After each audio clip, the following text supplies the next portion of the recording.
Hello everyone, मैं हूं हीना और आप देख रहे हैं लीगल परसेप्शन। आज के वीडियो में हम एडमिनिस्ट्रेटिव लॉ से एक और इम्पॉर्टेंट टॉपिक डिस्कस करेंगे जो बहुत ही इम्पॉर्टेंट है एग्ज़ाम के पॉइंट ऑफ व्यू से, डेलीगेटेड लेजिस्लेशन यानी प्रत्यायोजित विधान। तो वीडियो के लास्ट तक बने रहिएगा। वीडियो में आगे बढ़ने से पहले आपके लिए ज़रूरी इन्फॉर्मेशन ये है कि अगर आपको एडमिनिस्ट्रेटिव लॉ के या लॉ से रिलेटेड जो भी दूसरे सब्जेक्ट्स हैं उनके हिंदी पेड नोट्स चाहिए तो आप डिस्क्रिप्शन में दिए गए व्हाट्सएप नंबर पर मैसेज करके ले सकते हो। नोट्स के प्राइस भी आपको डिस्क्रिप्शन में मिल जाएंगे और आप हमें टेलीग्राम पे भी ज्वाइन कर सकते हो जिसका लिंक भी आपको डिस्क्रिप्शन में ही मिल जाएगा। तो आज का हमारा टॉपिक है एडमिनिस्ट्रेटिव लॉ से डेलीगेटेड लेजिस्लेशन यानी प्रत्यायोजित विधान। तो देखो, इसको समझने से पहले ये समझो थोड़ा सा, है ना, हम इसको इजीली समझेंगे।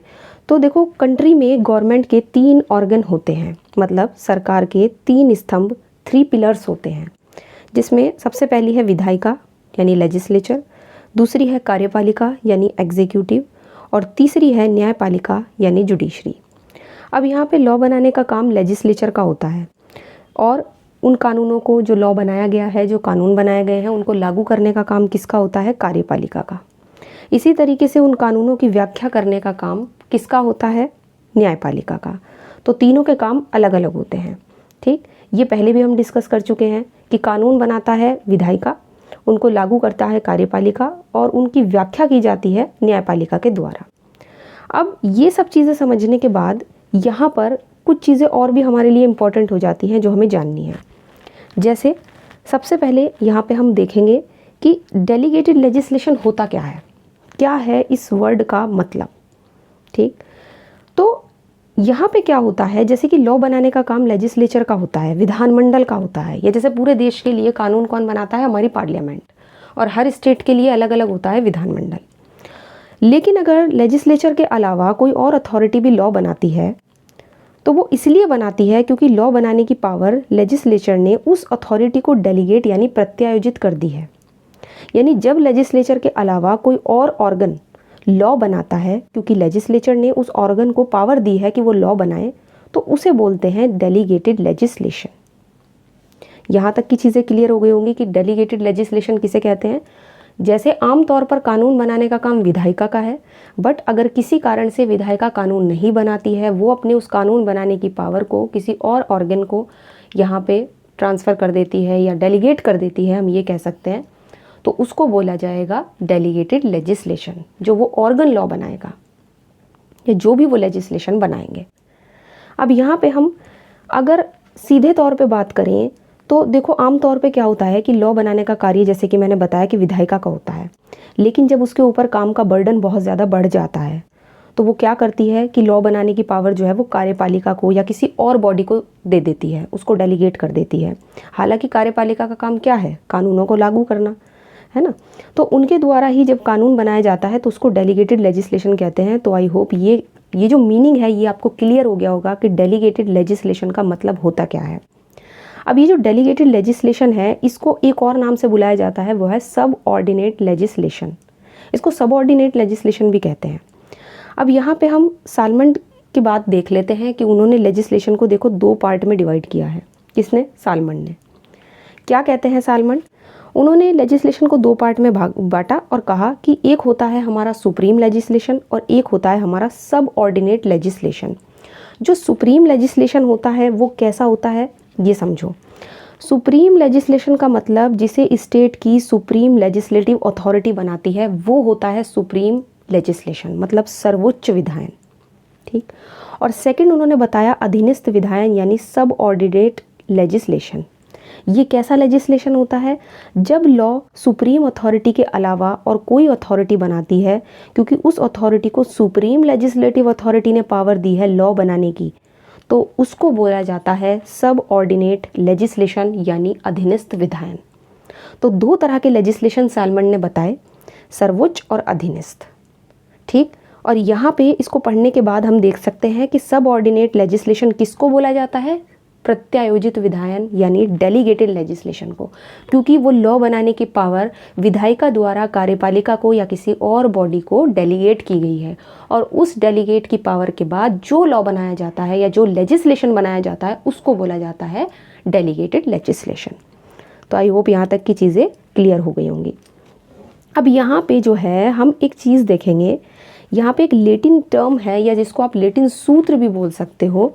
इसमें बोला गया है डेलीगेशन नॉन पटेस डेलीगेयर, यानी यहाँ पे ये एक लैटिन सूक्ति है जिसका मतलब है कि जिसको शक्ति दी गई है वही उस शक्ति का प्रयोग कर सकता है, वो आगे उस शक्ति को किसी को प्रत्यायोजित नहीं कर सकता।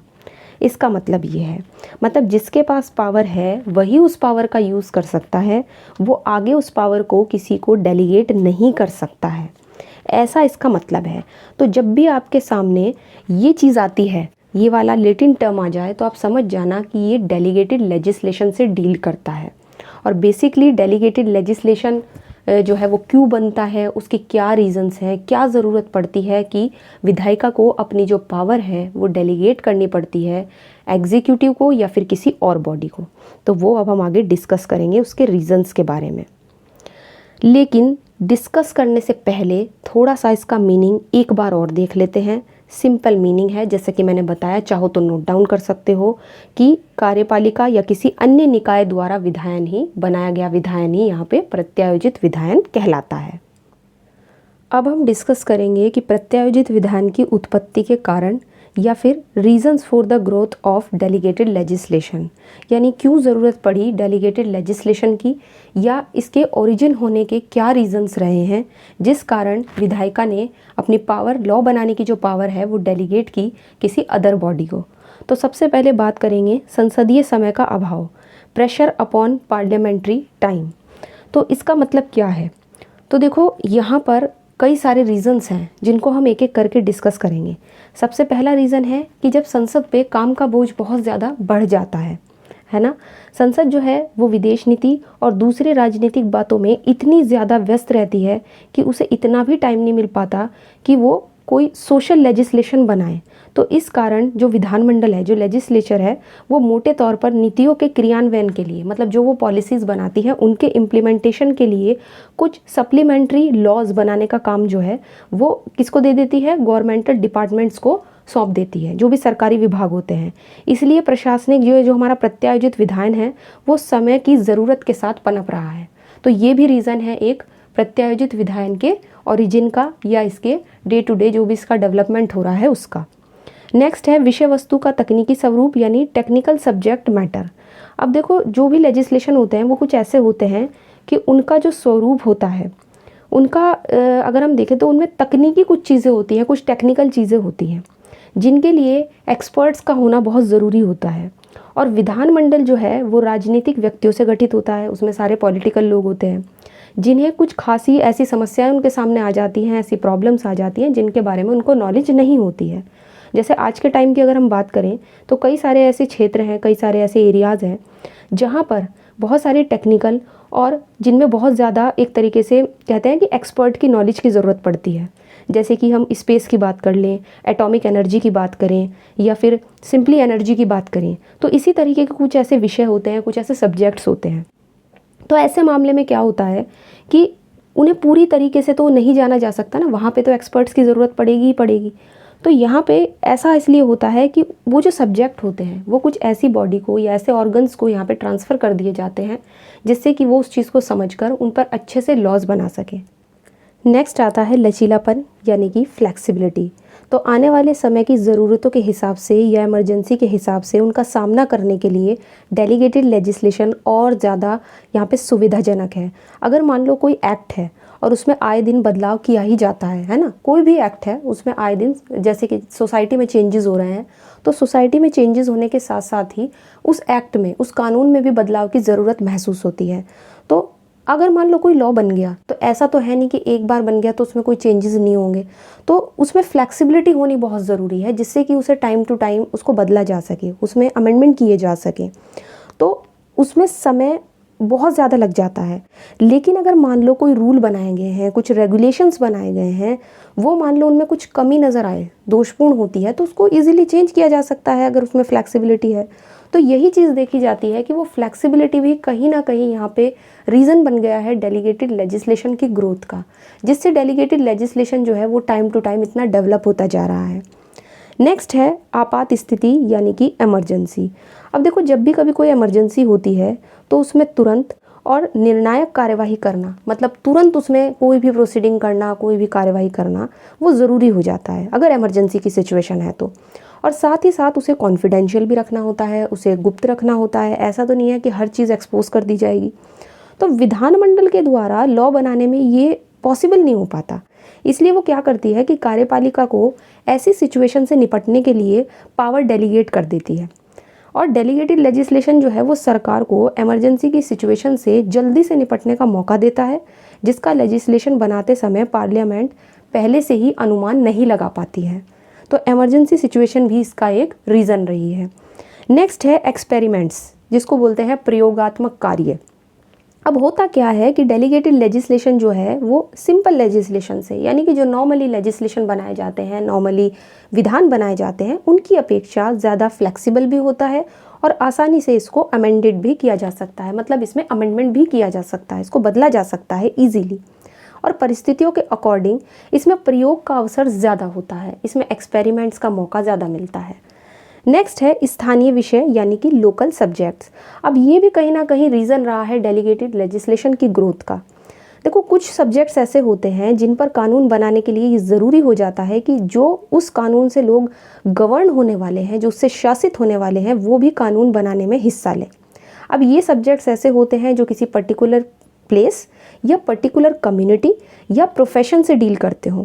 इन विषयों से कानून बनाने में जो डिपार्टमेंट्स होते हैं उनको उन विषय से जानकारी और उसमें जो भी इंटरेस्टेड लोग हैं उनसे सलाह मशवरा करना, उनसे परामर्श करके ही उनमें बदलाव करना और उनके लिए रूल्स बनाने की पावर यहाँ पे दी जाती है।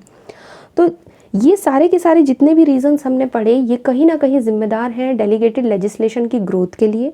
और ये जो हमने आज टॉपिक पढ़ा है डेलीगेटेड लेजिस्लेशन का, ये एग्ज़ाम के पॉइंट ऑफ व्यू से आपका बेहद इंपॉर्टेंट है।